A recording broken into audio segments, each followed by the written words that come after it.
Thank you, sir. Thank you for your kind words.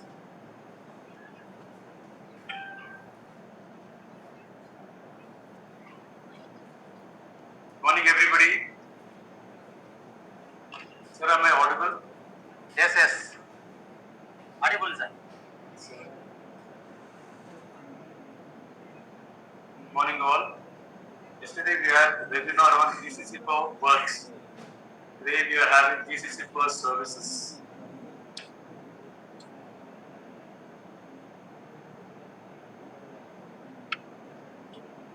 GCC for services was introduced in the year 2018. Prior to 2018, the contracts were governed by GCC for works. And because of rising service contracts in railways, especially in non-operational areas, the need was felt to introduce GCC for services. The same was introduced in the year 2019 January. These services are introduced, GCC are introduced only specifically to cater the service contracts such as cleaning, facilities management, and consultancy services. In this GCC for services, there's some additions. One is bidder who is penalized 3 times in last 2 years for violation of labor laws will be disqualified. This is one addition.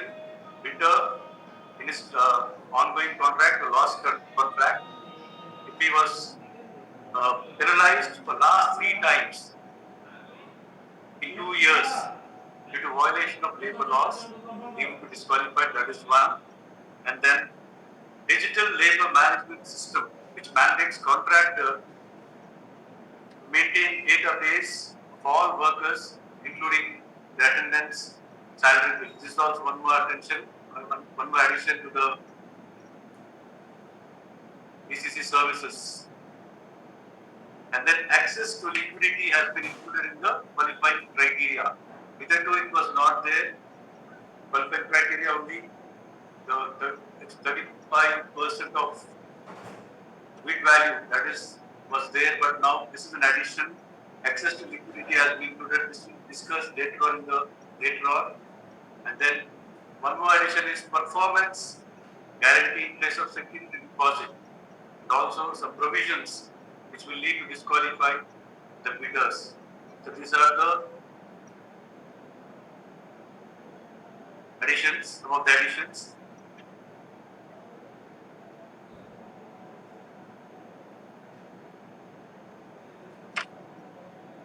What are the works included in contract for services, especially in railways?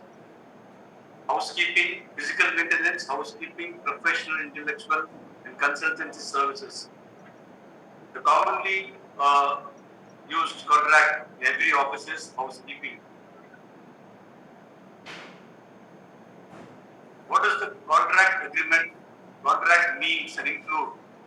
Okay, we have agreement of work order, accepted rates modified by railways, all these things, general conditions, special conditions of contract, drawings, special specifications of a bid form in India.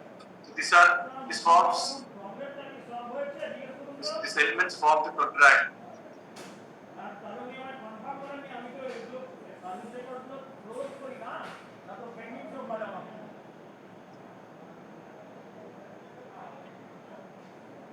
Tendering system. Service contracts up to 50 lakhs of value are dealt in a single package system based on eligibility as per clause 26.11. That is, the bidder should have done or successfully completed a work of 35%, minimum 35% of the advertised bid value in the last 3 years, and also in the current year. This is clause 2.6.11 and also 2.6.12 of GCC for services. The bidder should have aggregate financial turnover of 1.5 crores for the last 3 years, including the current year. These are the two eligible criteria. And then, for evaluation of bids, whether to relax some conditions or to frame new conditions, PHOD is vested with powers to do so with the approval of the Conference of Associate Finance. I repeat, the eligibility criteria for contracts, service contracts with less than 50 lakhs, it is 2.611 and 2.612, that is 35% of the bidder should have executed successfully 35% of the work of the advertised value the last 3 years, including the current year, and also turnover of 1.5 crores minimum the last 3 years, including the current year. Here, to relax or to frame any special conditions, ensuring restrictions. Sir, please zoom the screen, sir. Sorry? Please zoom the screen, sir. చిన్నగా small size, sir. That is why please zoom it. Yeah, sir. Please zoom. Zoom. That will be more visible. It's already in the zoom. Now it is increased. It's okay, some more. Yes, sir. Yes, sir. Okay, sir. Okay. Thank you.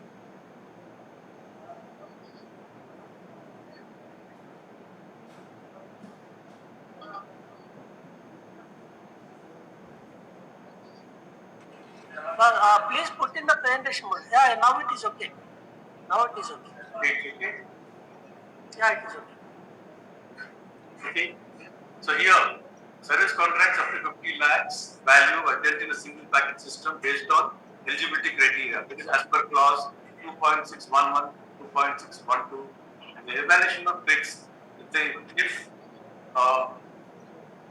any relaxation or framing of any special conditions, PHOD is vested with powers with the Finance Conference Association.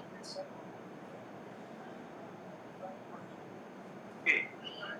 Contracts exceeding 50 lakhs. For contract exceeding 50 lakhs, we need to follow two-packet system. That is technical valuation bids are opened first, and then financial bids of only technical response bids will be opened.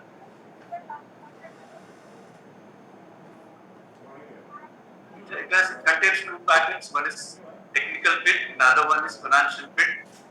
The first packet will be open, and the capability, financial strength, and experience will be scrutinized.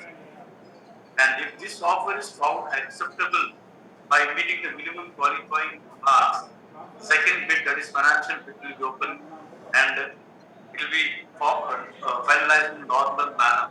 That is, the lowest eligible bidder will become L1. This is for non-consultative works.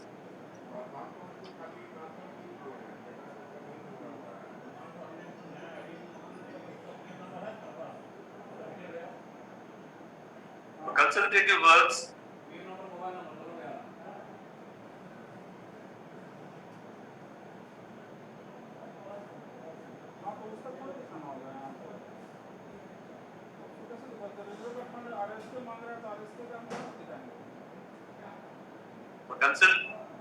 sorry.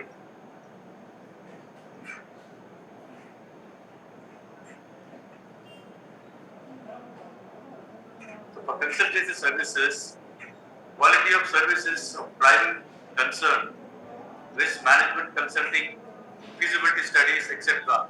For these, the evaluation is based on quality and cost-based selection. This is not unlike the normal procedure. Okay, we have seen previously in the previous slide, contracts exceeding 50 lakhs. What we'll do is we'll first open the technical bid, and then if a bidder gets minimum qualifying marks, he will be shortlisted. The bidder will be shortlisted, and those bids, for those bids only, financial bid will be open, and then whoever quotes less the financial bid become L1. Okay, but here in consultancy services, the quality of service is primary concern, then the cost.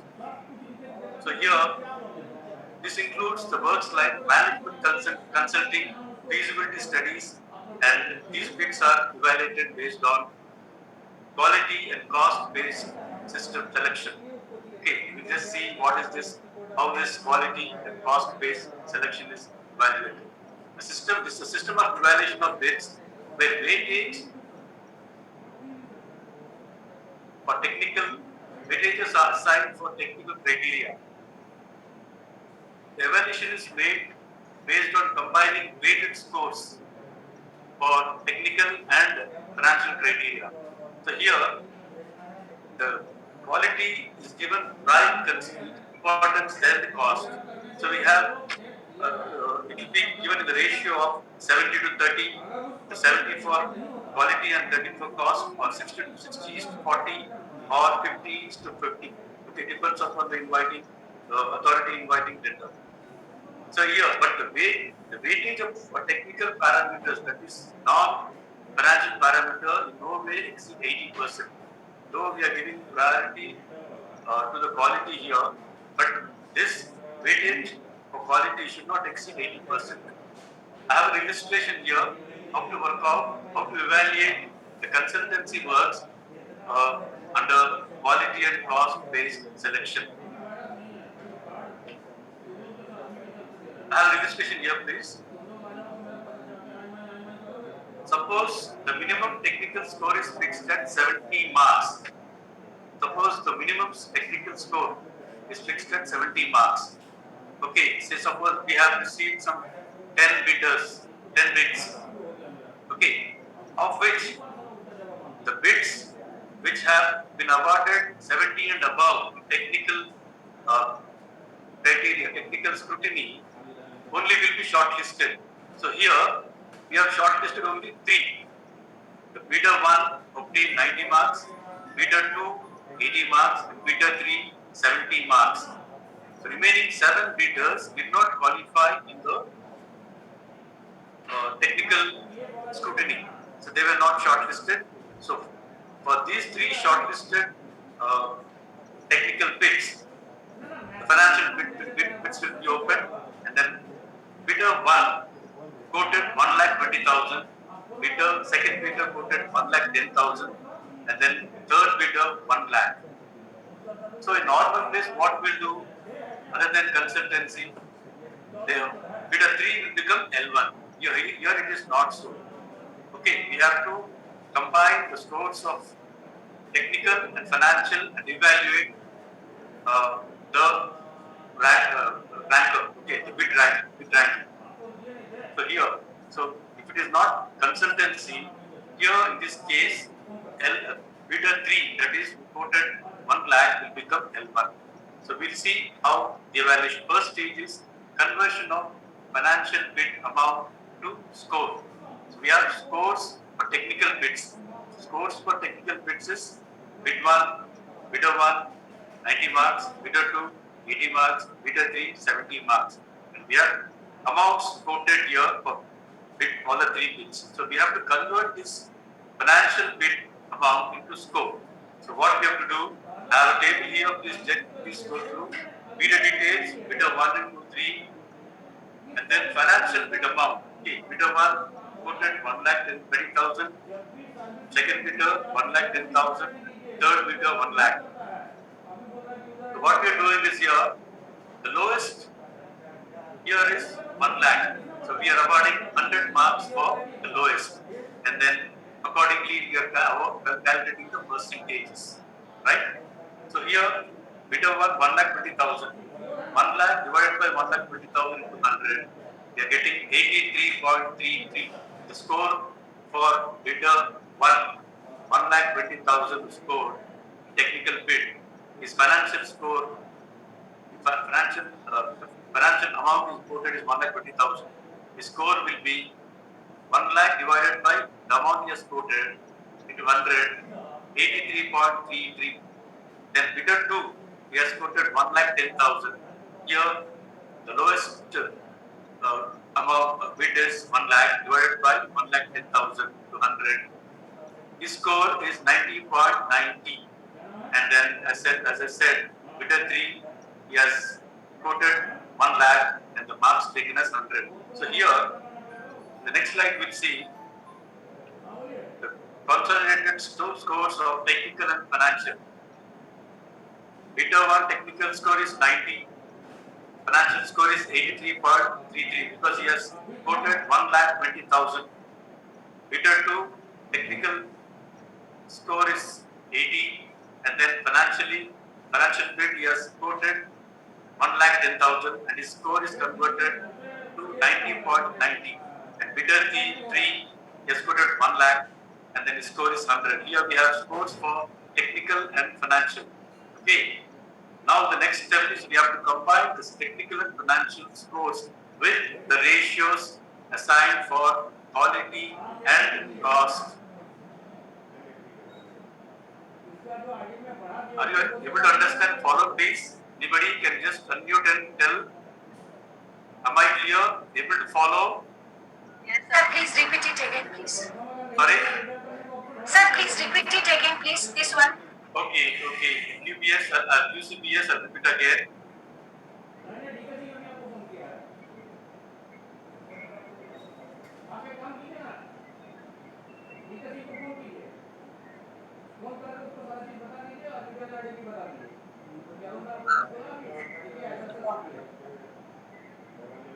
We have seen normal cases like yes.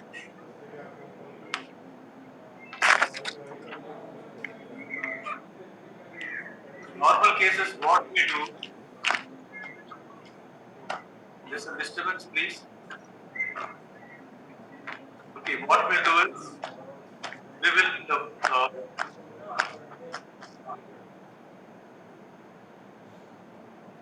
normal cases, what we do,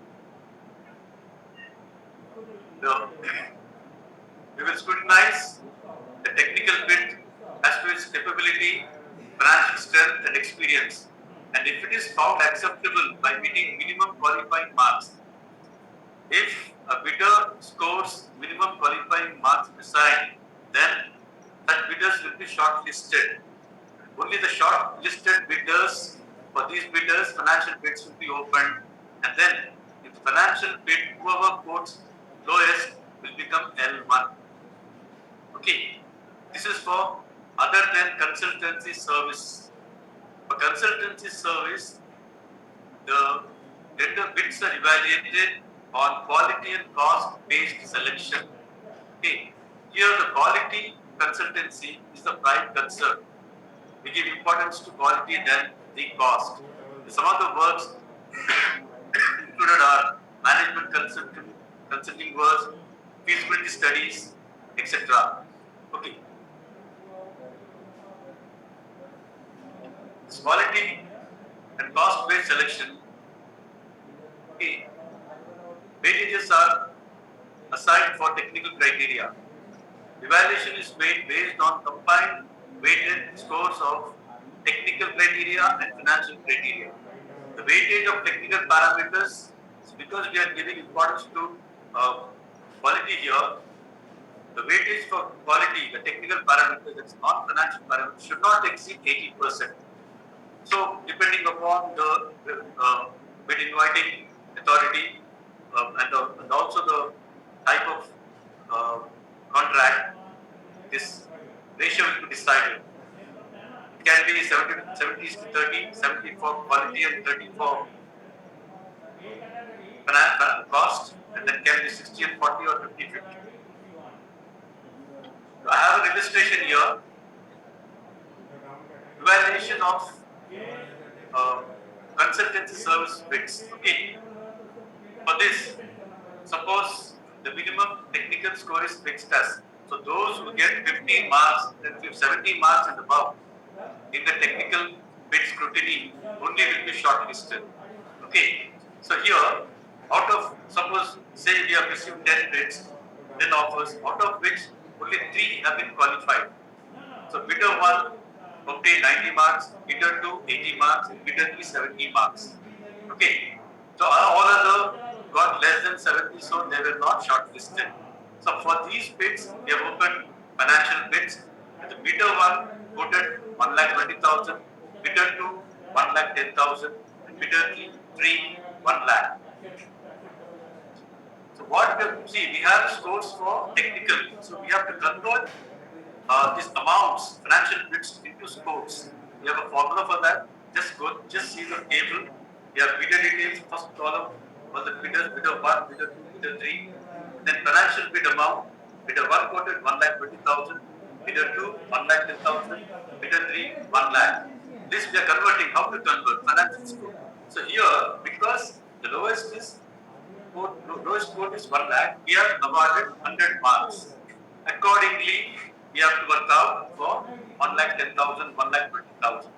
So here, lowest financial bid divided by the bidder quote, that is 1,20,000 into 100.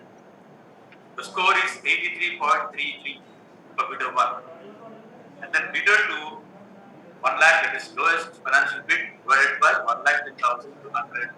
The score is 90.90. And bidder 3, 1 lakh, the score is 100. Now we see the consolidated scores of bidder, technical and financial bids. So here, the consolidated technical score, we have seen bidder 1, 90, bidder 2, 80 marks, and bidder 3, 70 marks. Then financial scores we worked out by converting the financial quoted amount into score, 83.33, bidder 1, bidder 2, 19.90, and bidder 300. In other cases, other than consultancy cases, what we do, here the bidder 3, because his score he quoted less, would become the L1, but here it is not so. Okay. So now what we have to do, we have to combine technical and financial scores with the given ratios. Suppose the given ratio is 70 is to 30. 70 for quality and then 30 assigned for cost. So here, again to see the columns, combined technical and financial score, CTFS with weightage, that is assigning for quality, we have assigned 70, and then for financial part, we have cost, we have assigned 30 marks, 30. Okay, so here, the first column is bidder details again, second column, apply weights for technical score and financial score, CTFS, and then rank of the bidder. By combining this, we'll get rank of the bidder. Okay, first 90 marks scored in the technical, and then we have assigned 70% there for quality. So it is 90 into 70 divided by 100. Okay, we get 63. See the third column, 90 is technical score, and then we assign the 70 for quality, 70 by 100, we get 63. And for second one, that is bidder 1, financial score is 83.3, and then assigned is 30. So 83.3 to 30 divided by 100, we get 24.99. The total score is 87.99. Likewise, second bidder, 80 marks scored in technical, and then assigned 70 per 70. So 80 to 70 divided by 100, got 56. And then financial, which is 90.90 marks, assigned is 30, divided by 100, we get 27.27. The total marks paid is 83.27. Then bidder 3, 70 marks technical into 70 by 100, we got 49, and then 100 marks finance in financial bid, and then 30 into 30 divided by 100, we get 30. The total score is 79. So here it is, because it is 70-30%, we are getting prior to the cost, quality and cost. The rank of the bidder. You can see L1, the 87.99 who scored highest becomes L1, and then second is L2, and then so L1 here in this case is the combined score of technical and financial. The highest score by combining technical and financial will become L1. Is this clear, please? Is this clear? Yes, sir. Yes, sir. Can you go further? Yes, sir. Okay. Sir, excuse me, sir. Yes, What please. is the consultancy, sir? Services? Sorry? Consultancy services, sir? Charges. Consultancy. What is the consulting services? Consult services, it can be anything. Okay. See, we have nowadays we talk about privatization. Government can give a study, feasible study to outside consultancy. Okay, to study and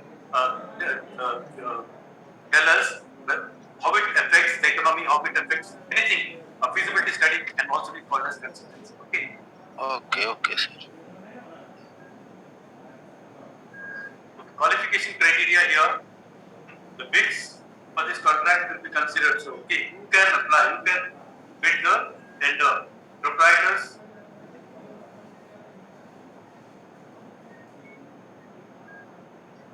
companies, corporations, consortia, or JVs. Okay, who meet the requisite eligibility? We have requisite eligibility.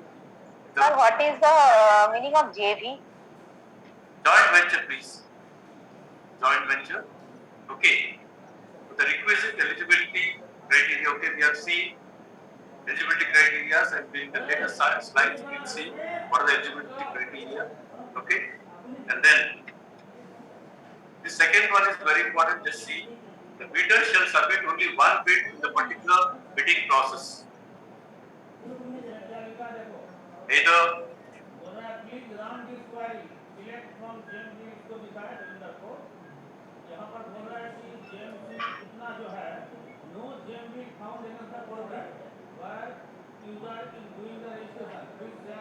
bidder who submits or participate more than one bid, okay, will cause all the proposals in which bidder has participated disqualified. So he should participate. Even the partner of the JV, okay, the partner of the JV also cannot. But JV, anybody, only one, they should submit only one bid in a particular bid process. They submit multiple, more than one, the bid will be disqualified. Next we see minimum eligibility criteria. As I said earlier, the work experience. The bidder should have satisfactorily completed last 3 years and current financial year up to the date of opening of tender, one single service contract of advertised value of minimum of 35%. They should have completed 35% of the advertised value. That is minimum. Then only he will be eligible to bid. In case if he has not completed successfully the minimum of 35%, there is one more clause here. Should have completed, at least should have received the payment of bills amounting to at least 35% of advertised value in the ongoing service contract.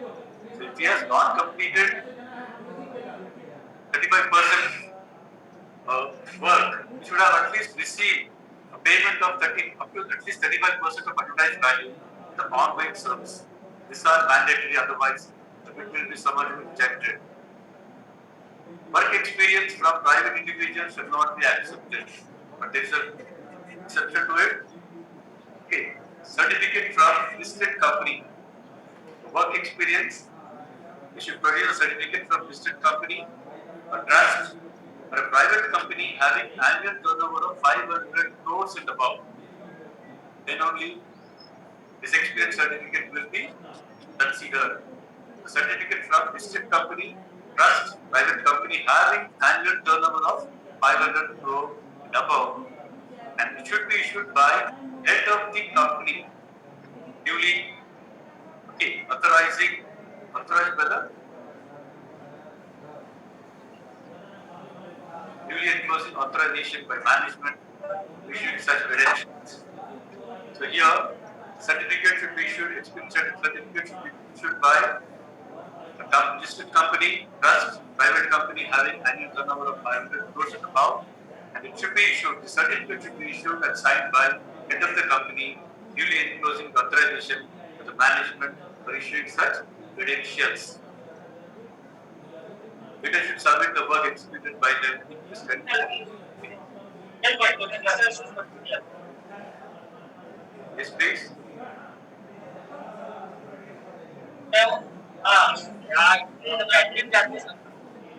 Sorry. Yes, please. Okay. Disqualification of bidders. If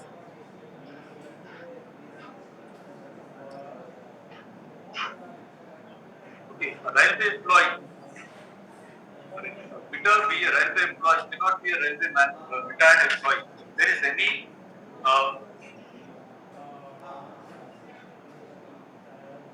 if a part, if anybody, if the railway employees, retired railway officer is bonded by, or if he is a member of one of the partner or employed in any way, the bid will be disqualified. For that, the bidder should give a declaration that they have not employed directly or indirectly any of the railway retired officer or employee in the firm.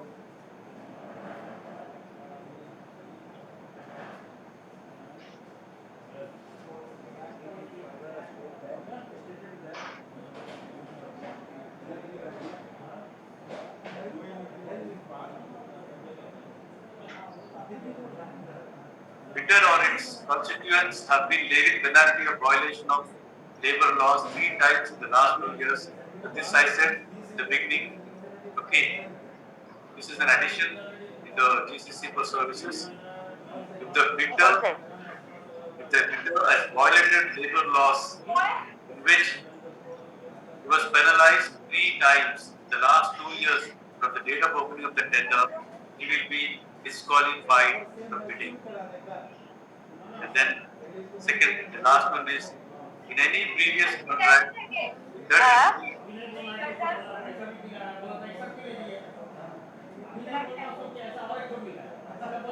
any देखिए माने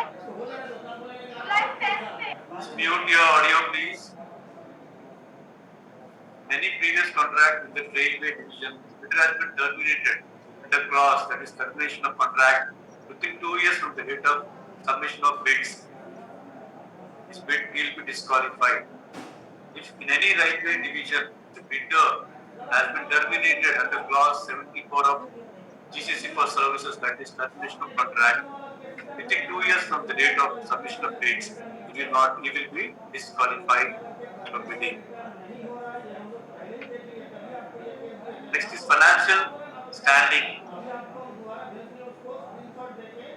Financial turnover should have aggregate turnover not less than 1.5 times of advertised value during the last 3 years and current year, for which they have to support audited balance sheet signed by chartered accountant, signature, stamp and membership number. Any financial statements submitted without signature, certification or signature or stamp of the chartered accountant will not be considered. This is very, very important.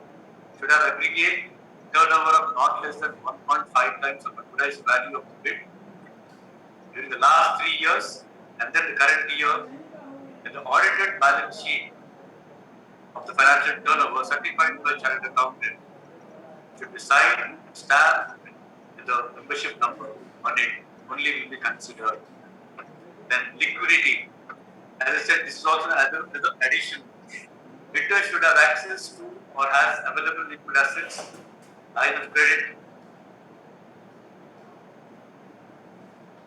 needs to meet the cash flow. So it is the liquidity asset is valued at 5%. So it should the liquidity should be 5% of the estimated bid. This is an addition to the financial standing. Okay, so how to work out this? Liquid asset means current assets, net current assets. Okay, in case if the net current assets are negative, that means current assets minus liabilities. Current assets minus current liabilities. Current liabilities are more, you'll get net current assets negative figure. In that case, what the bidder has to do is he has to get a bank reference. Bank reference is nothing but a written opinion of the banker certifying the credibility of the customer. In case the net current assets as shown in the balance sheet is negative, the bidder can submit bank reference given by the banker stating his opinion about the credibility of the customer.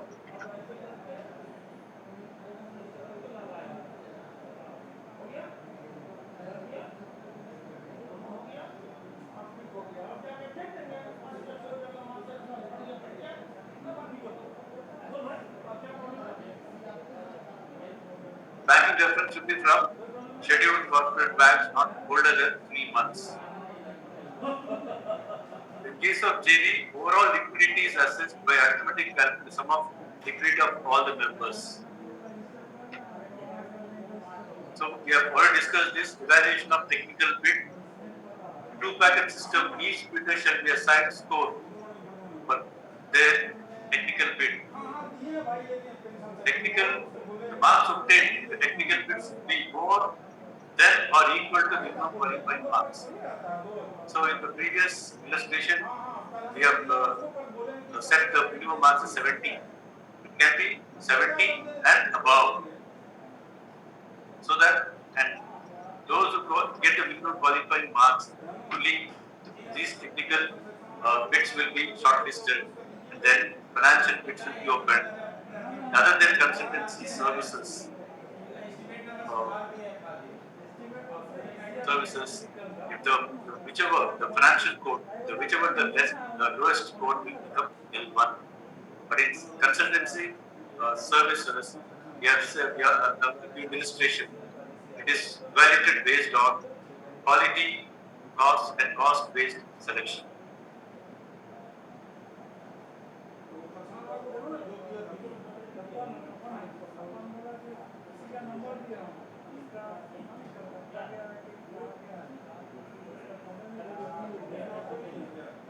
Here, evaluation of financial bid.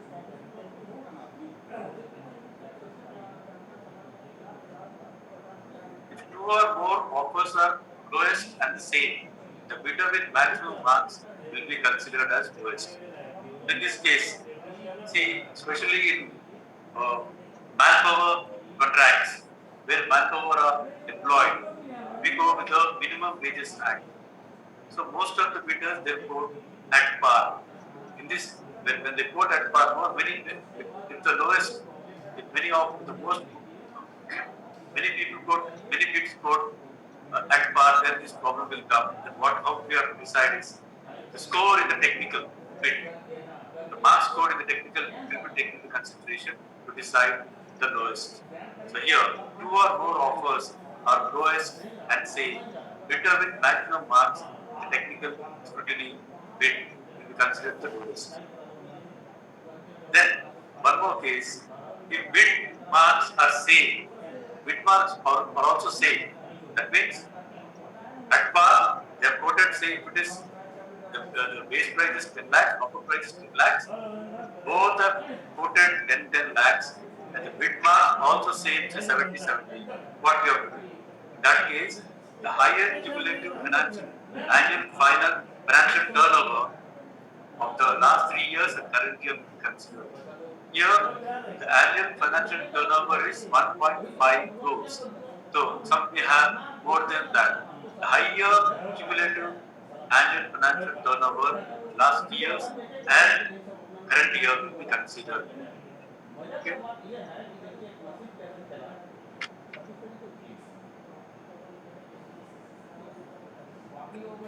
Evaluation of bids.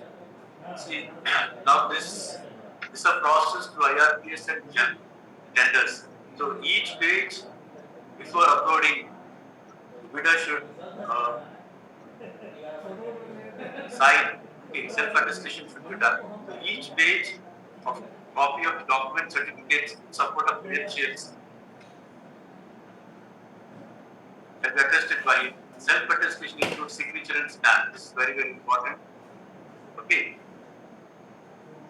So, because it will be uploaded, before uploading, we should self-attest all these supporting documents and credentials with signature and stamp. Otherwise,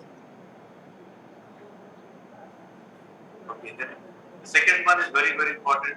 The bidder shall submit an affidavit on the non-judicial stamp paper. There's a format for that. There are 8 points. They have to submit the non-judicial stamp paper, including those 8 points. Otherwise, the bid will be summarily rejected.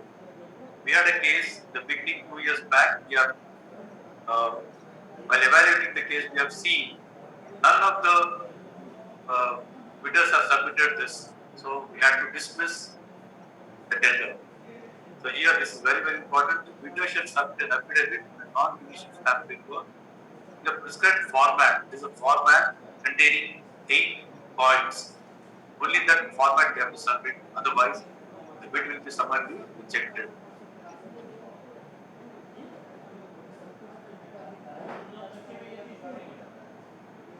Right of way.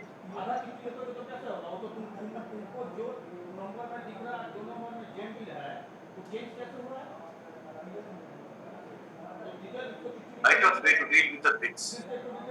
Any wrong information given at the tender stage, any wrong information by the bidder given at the tendering stage, railway reserves right to reject at any stage. Railway reserves right to reject. Any wrong information tender, railways has rights to reject. Bidder dies at the tendering age. One of the partner dies tendering age. Railways deem such tender cancelled. Okay, railways has right to deem such tender as cancelled.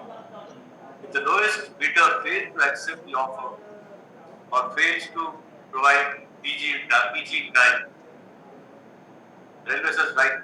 The entity can be cancelled and procured, and it can be given to the next higher successful bidder.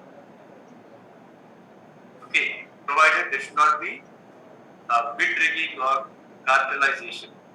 This is very, very important. If the bidder fails to accept the offer after allotting, after showing flow A, and if he has not provided PG in time, his tender can be cancelled and then can be moved to next higher successful bidder. And provided there should not be cartelization, that is, no collusion in fixing the rates, no bid rigging. Tender format EMD. MSMEs, micro, small and medium enterprises or startups recognized by Department of Industrial Policy and Promotion are exempted from payment of end of fee and also EMD for service contracts. MSMEs and then startups recognized by Department of Industrial Policy and Promotion. MSMEs are exempted to tender fee and also EMD. If the bid is accepted, EMD will be returned to the successful tenderer after verification of PEG. Either to Vista or SG, but now SG is removed, only PG is there. So once the tender is accepted, the EMD will be returned to the successful tenderer after verification of performance guarantee.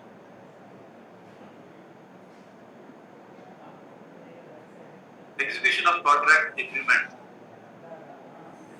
Once after issuing of LOA, letter of acceptance, within 7 days after receipt of communication from the date that the agreement is ready. So once the agreement is prepared and ready and communicated to the bidder, contractor, within 7 days, he should come and accept and sign the agreement. If he doesn't do so, his contract, it will be determined that such bidder has abandoned the contract, will be treated as abandonment of contract, and then the acceptance date shall be treated as cancelled, duly forfeiting EMD and other dues. Okay, so you should within 7 days after receipt of communication that the agreement is ready, the contractor should come and sign. Otherwise, if he doesn't do so, treated as abandonment of the contract and it will be cancelled and duly forfeiting his EMD. Agreement of contract should be prepared in 3 copies. One copy you should send it to finance, one copy to the contractor.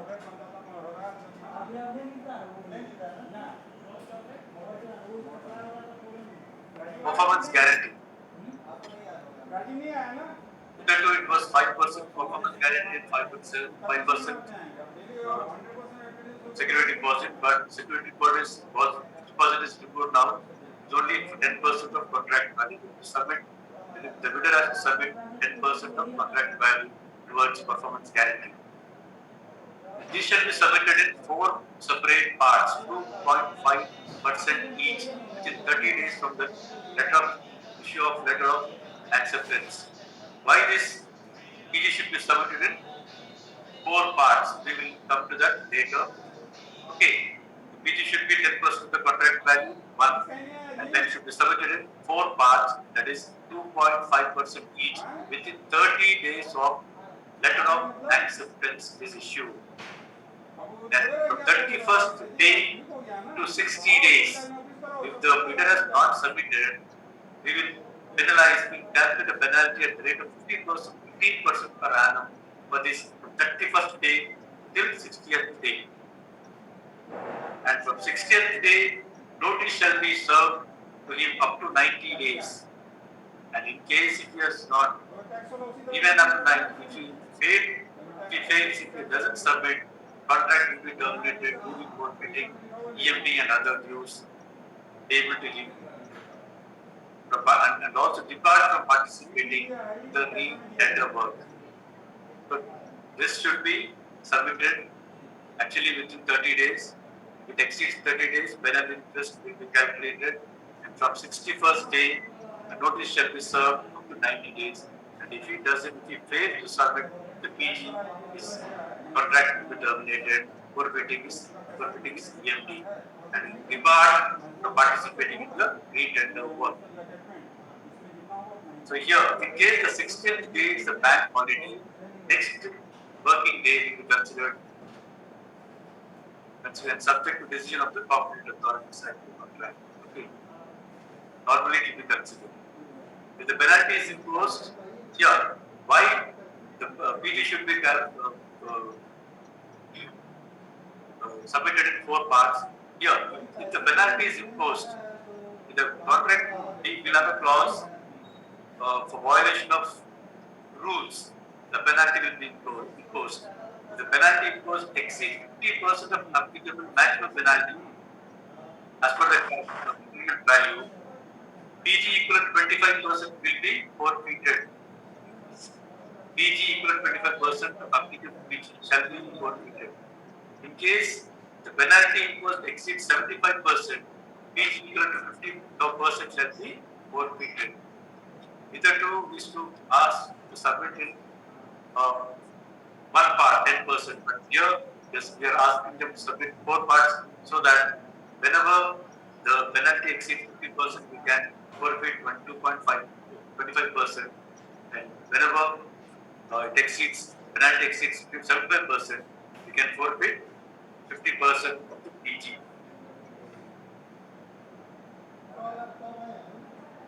PG continued. PG to be submitted after deliverable issue of letter of acceptance, but before signing the agreement.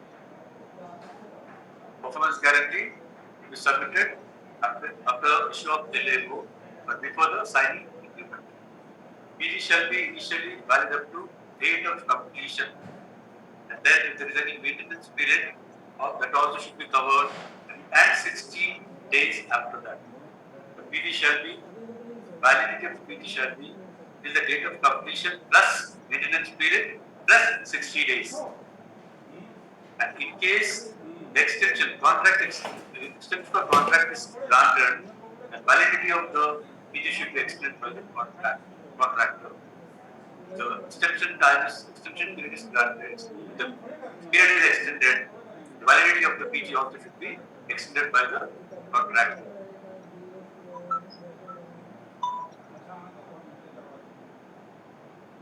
When the PG can be released after physical completion of the work, submission of completion certificate, the passing of final bills based on no claim certificate of the contractor, the completion certificate, supervisors, and then passing of final bill, and then no claim certificate, fund certificate given by the contractor, the PG can be released. And we have to see that maintenance period is completed. Okay, next slide. See the contractor has warranty maintenance period, then 25% of the PG shall be withheld till the warranty of maintenance period is over. So we can release 75%. The remaining 25% can be withheld till the warranty or maintenance period is over. Here, if the contract is rescinded or cancelled, PG shall be encashed, paid to contractor, debarred from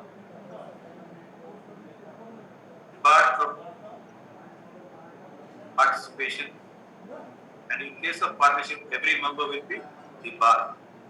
Okay, the contract is cancelled, PG will be forfeited as a cash buyers, and then failed contract will be debarred in participation, and then in case of partnership firm, every member will be debarred from participation.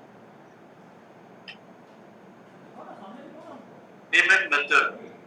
Okay, the agreement of contract, we will clearly state the payment methods, whether it is monthly or quarterly or half yearly or yearly. So it's on account payments. So as per the agreement, the payments will be made. Rounded off to nearest one rupee.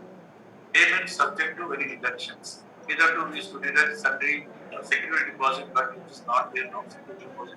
Any other deductions mandatory are to be deducted. And then before passing the bill, all certificates to be signed by contractor or the nominated principal employee, nominated by the contractor. So we should ensure that the payment of gross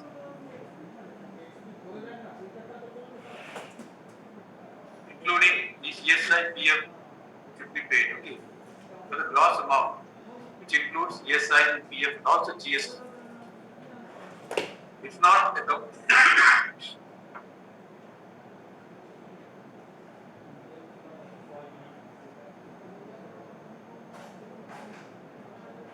payment of gross minimum amount, including ESI, PF, etc. is paid for this. If not, need to complain to the regional labor commissioner. Railways to upload details of contractor online on EPFO portal.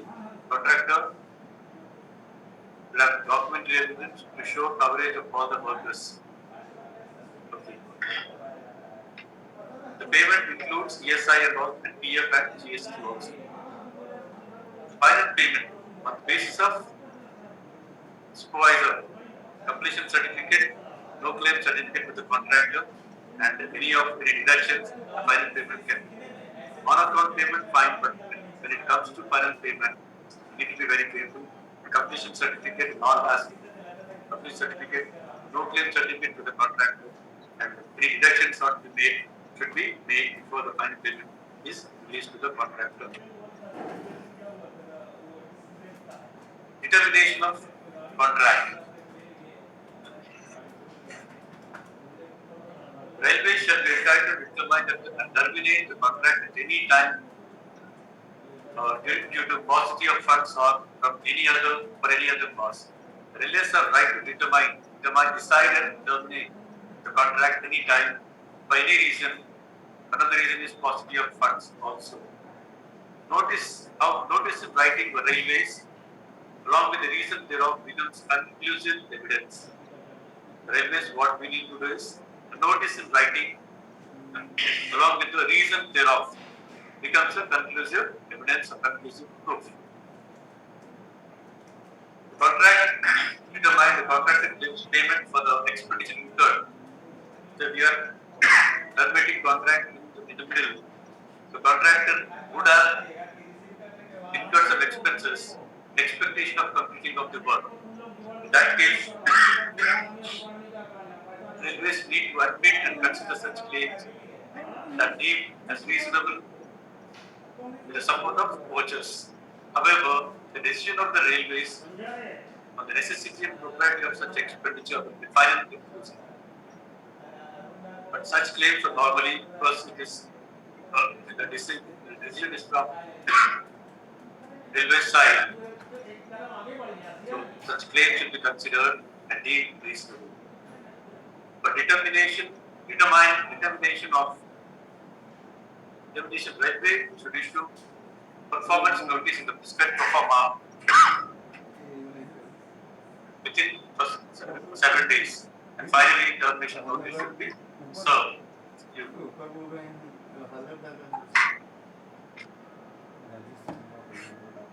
Performance notice, the prescribed performer for 7 days. It's a 7 days notice, and then finally termination notice will be issued.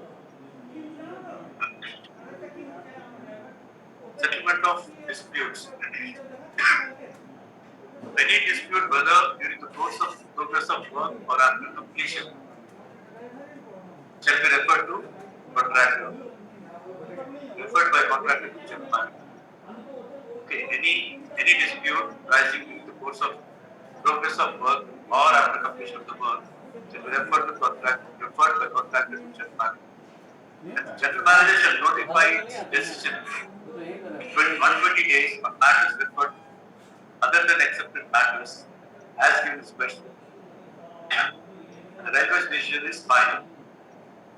GM shall notify decision in 120 days on matters referred to other than accepted matters, and the decision of the railways will be final.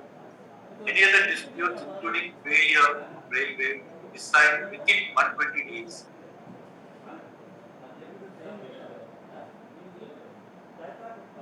After this 120 days, but within 180 days, shall have recourse for arbitration. It is not decided within 120 days. The contractor will have recourse for arbitration. Can go for arbitration. The claimant should submit his claim along with documents within 30 days from the date of appointment of the tribunal arbitral tribunal. Railways to submit his defense statements and counter claims within a period of 60 days. No new claim shall be added during the proceedings. It's the settlement of disputes. We have covered only a few important points in the GCC for services, not all. It is very exhaustive. So this is the last slide. Any doubts, you can just ask and unmute, and please.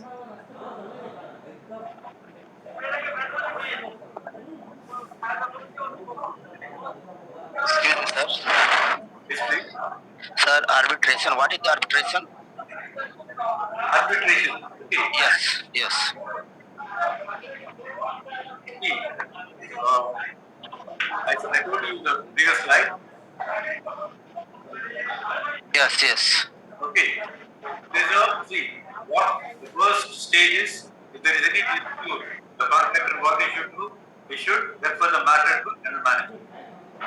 If he is not satisfied with the decision of the general manager, then we can go to the arbitration. Arbitration is okay. Arbitrator.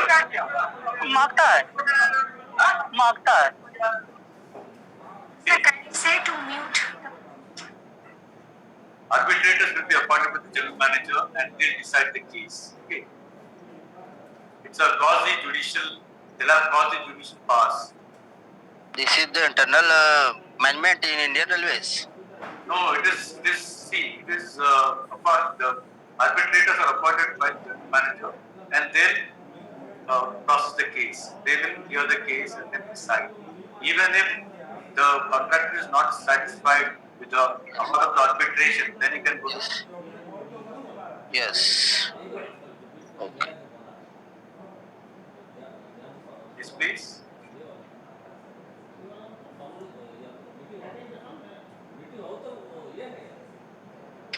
Yes, excuse me, sir. Sir, sir, good morning, sir. Morning. Sir, I have a question, sir. That is, how it can be differentiated between from the works and the service, sir? Sometimes even housekeeping, they are covering under contract of works, sir, in some railways. No. It is, And, yeah, it is not correct because housekeeping falls under services only. oh, Okay. Housekeeping yes, sir. contract falls under services and it should be governed by the GCC for services only. Okay. Sir, what about disposal of scraps? Sorry? Disposal of scraps. That is, taking the scraps from the production ward to scrap ward. They are engaging contracts. Whether that can be considered as works or service. It will be considered as works only. Okay. I'm not aware of it because no, it doesn't fall under services. So the thing is, we don't we couldn't differentiate exactly the definition of the services from works. That is the problem. Okay, I told you in the beginning. Okay. In the definition, sir. Yeah. Sir? GCC for services were introduced, such as cleaning works, facilities management, consultancy. Okay, you have security, right? You have catering. All this falls under AMCs. All this falls under services. AMCs also. AMCs, you have consultancy services, feasibility studies, facilities management, cleaning. There is housekeeping and security. All this falls under services. Okay.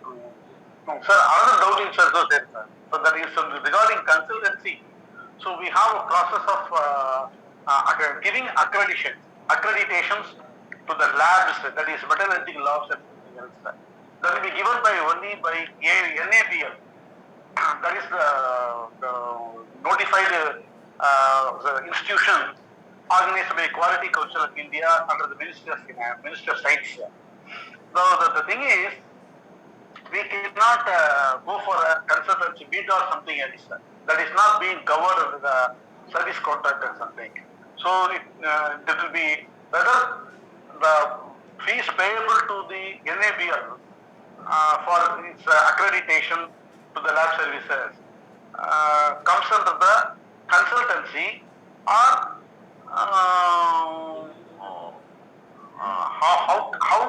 how can we take the sanction of concerned authority? That is a problem. No, I didn't get you that question properly. Okay. So the thing is, ISO certificate. this is the ISO certificate, sir. ISO certificate we have got an agency actually.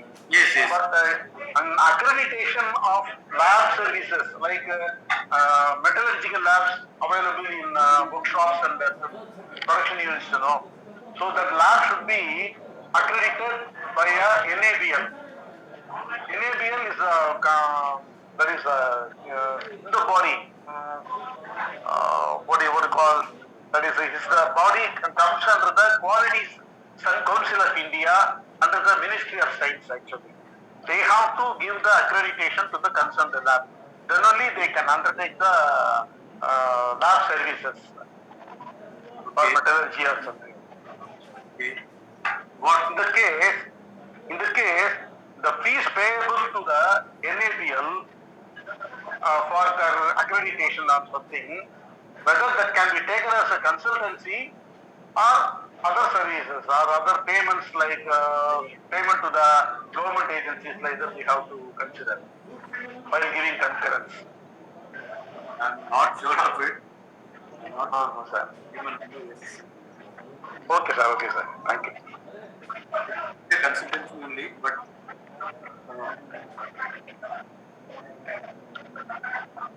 yes, please. Sir, Yes, please. if the railway is a contractor for any project, then each EMD, SD, PG like PG submitted by the railway to other private parties.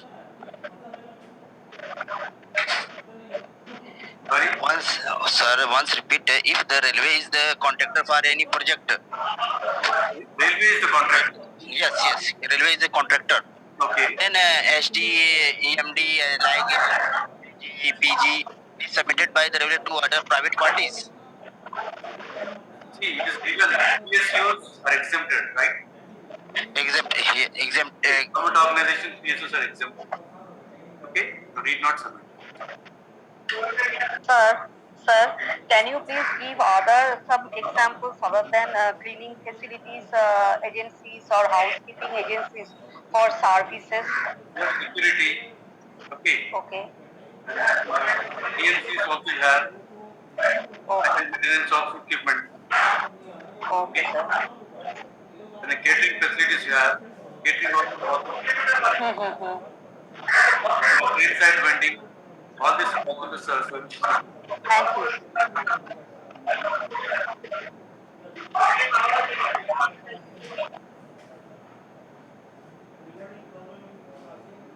Excuse me. Yes, please. Hello, sir, I am Arvind. Sir, if the in any jam this one if bid is done and if all the tenders have offered a uniform rate, everybody has offered single rate. Yes. And now if there is a clause in the jam that this if the rates of the tenderers are equal, offered rates of tenderers are equal, then their financial credentials has to be taken into account. I have covered this. I have covered this. If So while looking at their financial credentials, the condition says that the contractual receipts received by the tenderers should be supported by audited balance sheets from CA. yes. Now, from the audited balance sheets, generally we don't find that this contractor receipts कितना है आपको तो मालूम नहीं पड़ेगा. We don't know. By the turnover, we can see the total sales. Total sales, we can see the total sales nothing but the turnover. Okay. Now see, if the tender has not submitted only submitted that audited sheet of this contractual basis for the 4-5 financial years, but he has not submitted that balance sheet. If he has not, In that condition, what we have to do, I don't if he think. has not submitted, then now it will not be it will not be processed.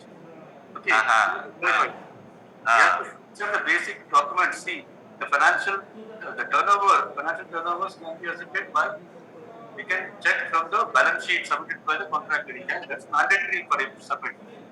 That's what I want. Actually, we don't know the actual contractual basis from the balance sheet, but we can know from the 26 years submitted by the contractor. Even 26 days also.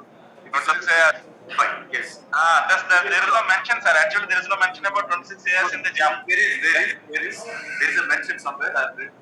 Even also fine. Okay. Based on that can be taken. Yes. Can be fine. अच्छा ठीक है sir okay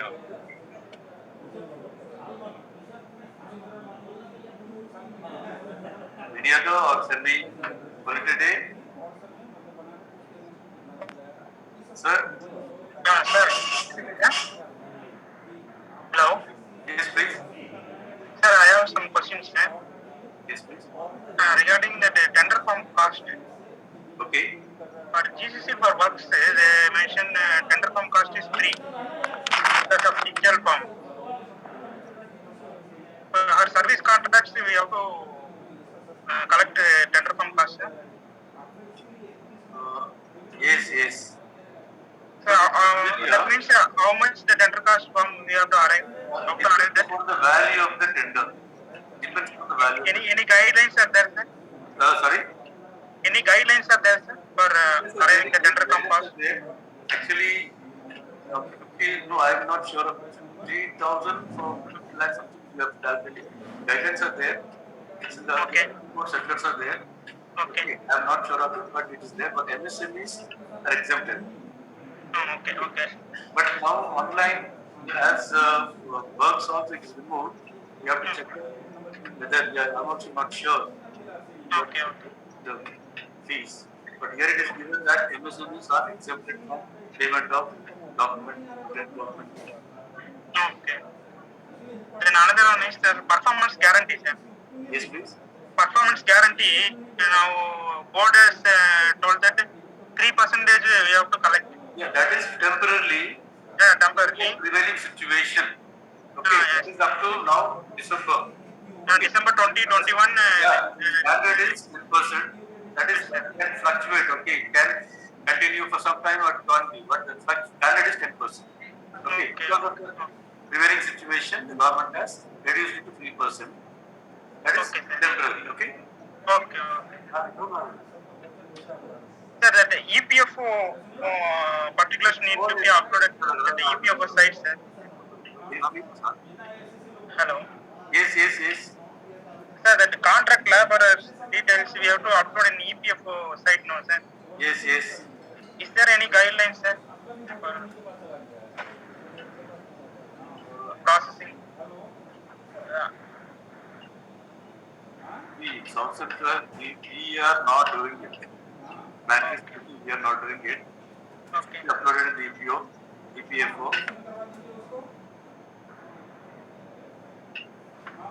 It's given as, yeah, it should be uploaded. The contractor should upload it. We also, railways office. Yes. I have no idea about it. Please. Okay, sir. Thank you. Excuse me, sir. Yes, please. Sir, please again clarify settlement of dispute, sir. Wait. Settlement of dispute in tendering system. Please again clarify. Okay. Settlement of disputes. Yes, sir.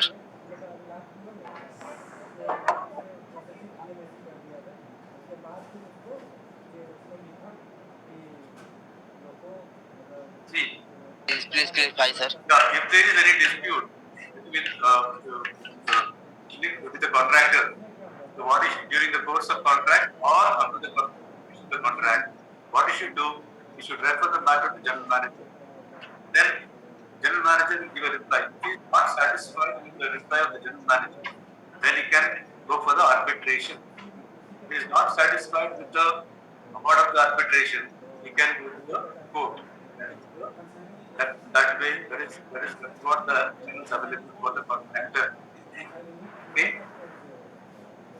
Any Yes. dispute? Yes, please. Any dispute during the contract or after the completion of the contract, you should refer the matter to general manager. Okay, that is railways. And if you are satisfied with the decision of the railways, you can ask for arbitration. And if he is not satisfied with arbitration or you have to talk to those in the court. Okay. Yes, sir.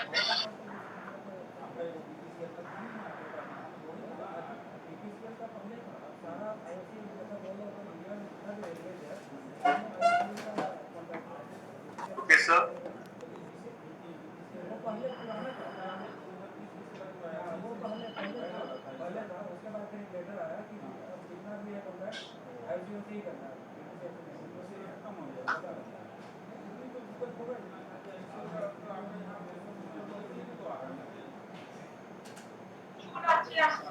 The phone আগে ইয়ারফোনটা আগে দেখ কতবার বলতে হচ্ছে যেগুলো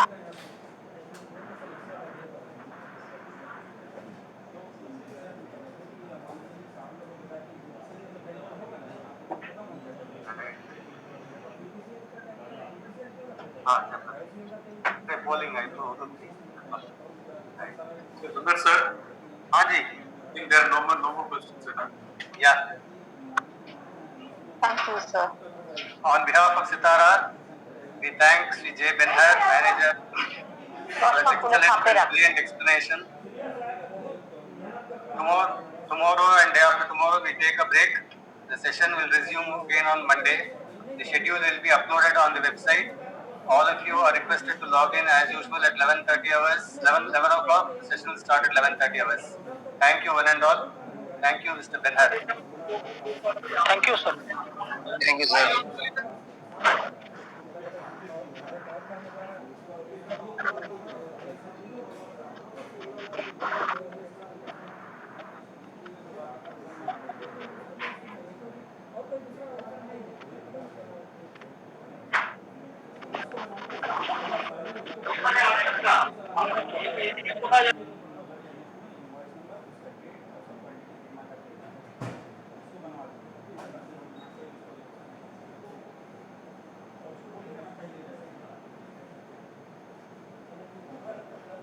recording.